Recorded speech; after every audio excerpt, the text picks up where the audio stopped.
Geographic নিয়ে কাজ করে। এরা বলেছেন যে এটার একটা জিওগ্রাফিক্যাল কারণও আছে। মানুষ যে জমিতে জন্ম নেয় ওই জমির একটা নেচার আছে। আমরা বাংলাদেশ, আমরা কয় ঋতুর দেশের মানুষ? কথা বলতে না বললেন, কথা বললেন না। আমরা 6 দেশের মানুষ, 6 ঋতুর দেশ।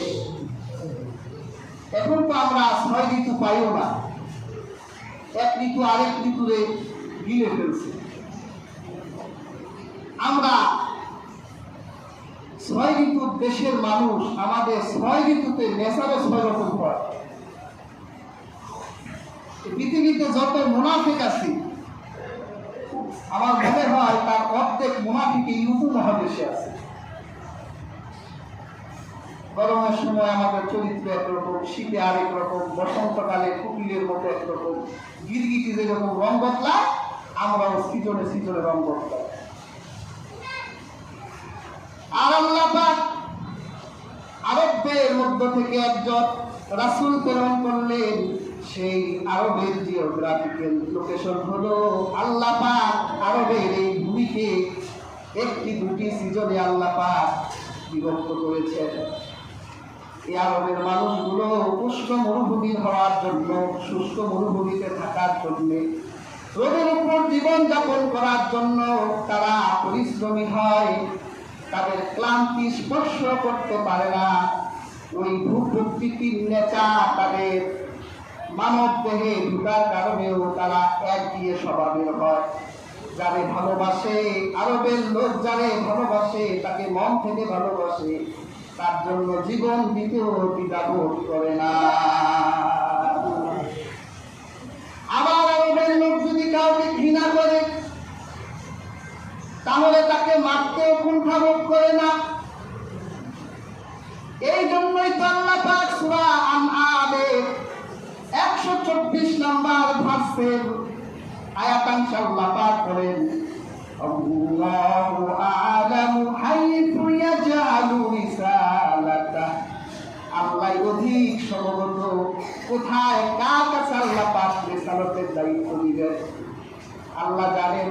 আরবের মানুষেরা উষ্ণ মরুভূমিতে বড় হয়, তাদের নেচার একরকম।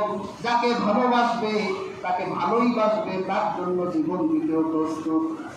সেজন্য আবু বকর, ওমর, ওসমান, আলী, হায়দার যত সাহাবী দেখতে পাবে সমস্ত সাহাবী রাসূলুল্লাহর জন্য জীবন দিতে এক পায়ে দাঁড়া ছিল। প্রশ্ন করতো না কেন জীবন দিব। ওই যে মরুভূমির আর সেই জিওগ্রাফিক্যাল নেচার তাদের হৃদয়ে আছে। আর আমাদের মধ্যে যদি আল্লাহ রাসূলকে পাঠাতে, শীতের সিজনে থাকতাম লেপের ভিতর, রাসূল আমাদের ডাকতো জিহাদে যেতে হবে, আমরা মুসা আলাইহিস সালামের উম্মতের মতো বলতাম আপনি আর আল্লাহ জিহাদ করেন, আমরা কম্বলের নিচে আছি। আল্লাহ ভালো জানে যে রিসালাত কোথায় প্রতিষ্ঠা হবে। আল্লাহ তার রাসূলকে সেখানেই প্রেরণ করলেন।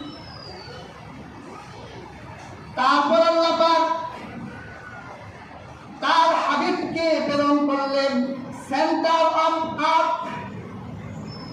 পৃথিবীর কেন্দ্রে আল্লাহ পাক প্রেরণ করলেন। আল্লাহ পৃথিবীর রাজধানীতে তার রাসূলকে পাঠালেন। রাজধানী যার দখলে, দেশ তার দখলে, ঠিক না? রাজধানী শেষ, দেশও কি শেষ। আল্লাহ পাক ইসলামের রাজধানী করলেন মক্কা মুকাররমাকে। আর ভূতাত্ত্বিক বিজ্ঞান বলেছেন তামাম দুনিয়ার সেন্টার হলো আরবের দেশ। আল্লাহ এখানে রাসূলুল্লাহকে পাঠালেন যাতে একই সময় বন্টনের ক্ষেত্রে যাতে অসমনীতি বন্টন না হয়ে যায়, সেই জন্য আল্লাহ পাক তার রাসূলকে পৃথিবীর কেন্দ্রে ইসলামের রাজধানী সকল নবী রাসূলের পদধূলি ধন্য আরব ভূমি মক্কা ভূমিতে আরবদের মধ্য থেকেই আল্লাহ পাক তার রাসূলকে প্রেরণ করলেন। কারণগুলো বুঝলে যে আল্লাহ কেন রাসূলকে আরবে পাঠালেন। ওই মানুষদের মধ্য থেকে আল্লাহ পাক রাসূলকে প্রেরণ করলেন। অনেকগুলো কারণের মধ্য থেকে দুই একটা কারণ বললাম। প্রিয় হাজিরিন, এই পৃথিবীতে যত নবী রাসূল এসেছেন আর আল্লাহ পাক নবী এবং রাসূলদেরকে যত কিতাব দিয়েছেন, সমস্ত নবী রাসূলদের কাছে আল্লাহ তার হাবিবের সংবাদ দিয়েছেন। এমন কোন কিতাব নেই যেই কিতাবে আল্লাহ রাসূলের আগমনের কথা বলা হয়নি। সমস্ত নবীরা আমাদের নবীকে চিনত। আর হাজির মাওয়াহিবুল্লাহ দুনিয়ায় এসেছে। আল্লাহ পাক যখন আদম নবী দেহের ভিতরে রূহ ফুঁকে দিলেন, হযরত আদম তিনি চোখ যখন আরশের দিকে তুললেন, তিনি দেখলেন আরশের গায়ে লেখা লা ইলাহা ইল্লাল্লাহু মুহাম্মাদুর রাসূলুল্লাহ। আদম বেহেশতে থাকলেন, এবার আদম দুনিয়ায় এলেন। আদম ভুল করেছিলেন, এই ভুলের জন্য হযরত আদম 350 বছর পর্যন্ত আকাশে তাকায় না, লজ্জার কারণে। আল্লাহ আমাকে বলেছিলেন লা তাকরাবা হাযিহিশ শাজারা, গাছের কাছে যেও না। আমি আল্লাহ এই কথাটা ভুলে গিয়েছিলাম। আমার আল্লাহ এই কথা ভুলে যাওয়ার কারণে আদম তার ভিতরে এমন নাদামা এলো, এত লজ্জিত হলে 350 বছর পর্যন্ত আকাশে তাকায় নাই। আর আমরা কত বড় বড় পাপ করি, মানুষ হত্যা করি, পাপ মনে হয় না, আকাশের দিকে তাকাতেও সময় লাগে না। কত পাপ করি, কত নির্লজ্জ আমরা, আকাশে তাকাতেও সময় লাগে না। এত কেঁদেছেন, হাদিসের কিতাব এসেছে তাম দুনিয়ার মানুষের চোখের পানিগুলি যদি এক পাল্লায় দেওয়া হয়, হযরত দাউদ নবীর চোখের পানির সমান হবে না। আর দাউদ নবী সহ দুনিয়ার সমস্ত মানুষের চোখের পানিগুলি যদি এক পাল্লায় দেওয়া হয়, হযরত আদম নবীর চোখের পানির সমান হবে না। কত কেঁদেছে, আমাদের চোখ দিয়ে পানি ঝরে না, হৃদয়টা পাথরের মতো কঠিন হয়ে গেছে, চোখ দিয়ে পানি ঝরে না। আল্লাহর ভয়ে আমাদের চোখ দিয়ে অশ্রুসিক্ত হয় না। আর হযরত আদম কাঁদলেন। 350 বছর পর হযরত আদম আল্লাহকে ডেকে বলেন, আল্লাহ, আপনার বন্ধু মুহাম্মদ সাল্লাল্লাহু আলাইহি ওয়াসাল্লামের উসিলায় আমার ভুলটাকে আপনি মাফ করে দেন। আল্লাহ পাক বললেন, আদম, তুমি কিভাবে বুঝলে আমার বন্ধু মুহাম্মদ? হযরত আদম বলেন, যখন আপনি আমার দেহে রূহ ফুঁকে দিয়েছিলেন, আমি যখন আরশে আজিমের দিকে তাকিয়েছিলাম, আমি আরশের প্রত্যেকটি সামিয়ানার ভিতরে আপনার নামের সাথে মুহাম্মাদুর রাসূলুল্লাহর নাম দেখতে পেয়েছি। তখন আমি বিশ্বাস করেছি আপনার নামের সাথে যার নাম আছে তাকে আপনি বড্ড ভালোবাসেন। আর সেই মুহাম্মদ সাল্লাল্লাহু আলাইহি ওয়াসাল্লামের উসিলায় আমাকে ক্ষমা করে দেন।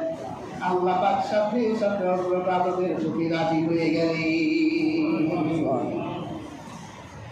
তাহলে আদম কি চিনতো রাসূলুল্লাহকে?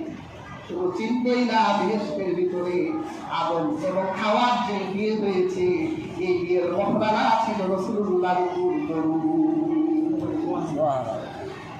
আল্লাহ আদমকে বলল, হাওয়াকে হালাল করতে হলে মহরানা দিতে হবে।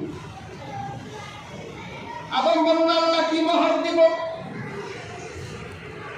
আমার কাছে তো মোহর দেবার মতো সম্পদ নাই। আল্লাহ পাক বলল, আদম, তুমি আমার হাবিব মুহাম্মদ সাল্লাল্লাহু আলাইহি ওয়াসাল্লামের উপর দরুদ পড়ো, সালাত সালাম দাও, এটাই হবে তোমার বিবাহের মোহর। জান্নাতের ভিতরে হযরত আদমের বিয়ের মোহর হয়েছে রাসূলুল্লাহর উপর সালাতু সালাম।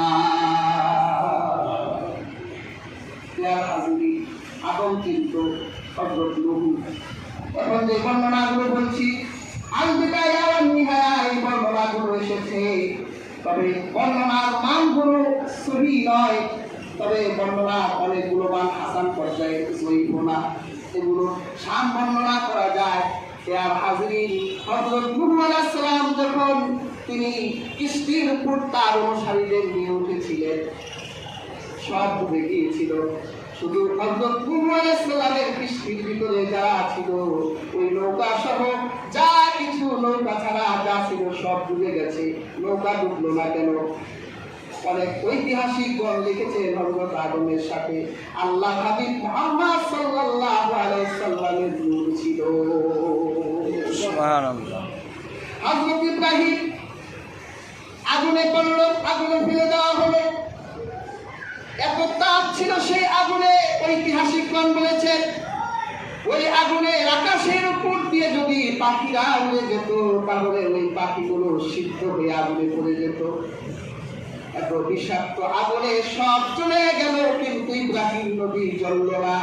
কারণ হলো ইব্রাহিম নবীর সাথে নূরে মুহাম্মাদি ছিল।